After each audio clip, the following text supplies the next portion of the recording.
ஒரு அழகான மதிய நேரம். அந்த பேருந்தில் சிறுவன் நிதின் அவனது அப்பா மற்றும் அம்மாவுடன் பயணம் செய்து கொண்டிருந்தான். அவர்கள் மூவரும் ஒரு 3 இருக்கைகள் கொண்ட வரிசையில் ஆளுக்கு ஒரு இருக்கையில் அமர்ந்து சிரித்து பேசிக்கொண்டும் ஜன்னல் வழியே வேடிக்கை பார்த்து கொண்டும் மகிழ்ச்சியாக பயணம் செய்தனர். சிறிது நேரத்தில் பேருந்து ஒரு நிறுத்தத்தில் நின்றது. அப்போது ஒரு வயதான பெரியவர் உள்ளே ஏறினார். அவர் மிகவும் தளர்ச்சியாக காணப்பட்டார். ஆனால் அமருவதற்கு ஓரிடமும் இல்லை.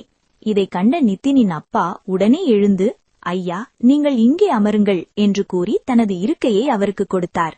அந்த பெரியவர் நன்றியுடன் அமர்ந்து கொண்டார். நிதின் இதை ஆச்சரியமாக பார்த்தான். அடுத்த நிறுத்தத்தில் ஒரு கர்ப்பிணி பெண் பேருந்துக்குள் ஏறினார்.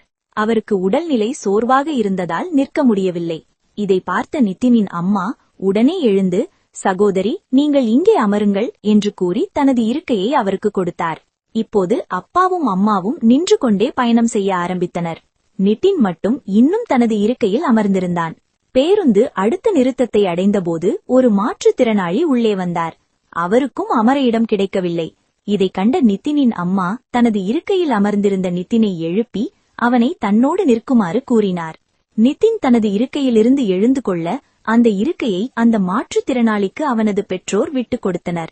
இப்போது அந்த 3 இருக்கைகளிலும் நிதின் மற்றும் அவனது பெற்றோர் இல்லை. அதற்கு பதிலாக அந்த பெரியவர், கர்ப்பிணி பெண் மற்றும் மாற்றுத்திறனாளி அமர்ந்திருந்தனர். இதை பார்த்த நிதின் முதலில் அதிர்ச்சி அடைந்தான். ஆனால் அந்த இருக்கையில் அமர்ந்தவர்களின் முகத்தில் தெரிந்த நிம்மதியையும் மகிழ்ச்சியையும் பார்த்தபோது அவனுக்கு உண்மை புரிந்தது. உதவி தேவைப்படுபவர்களுக்கு, குறிப்பாக முதியவர்கள், மாற்றுத்திறனாளிகள் மற்றும் கர்ப்பிணி பெண்களுக்கு நாம் முன்னுரிமை அளிக்க வேண்டும் என்பதையும் அவர்களை வசதியாக உணர செய்வதே ஒரு சிறந்த பண்பு என்பதையும் நிதின் அன்று ஆழமாக புரிந்து கொண்டான். நீதி: உதவி தேவைப்படுபவர்களுக்கு உதவி செய்வதும் மனிதாபிமானத்துடன் நடப்பதும் ஒரு சிறந்த பண்பாகும்.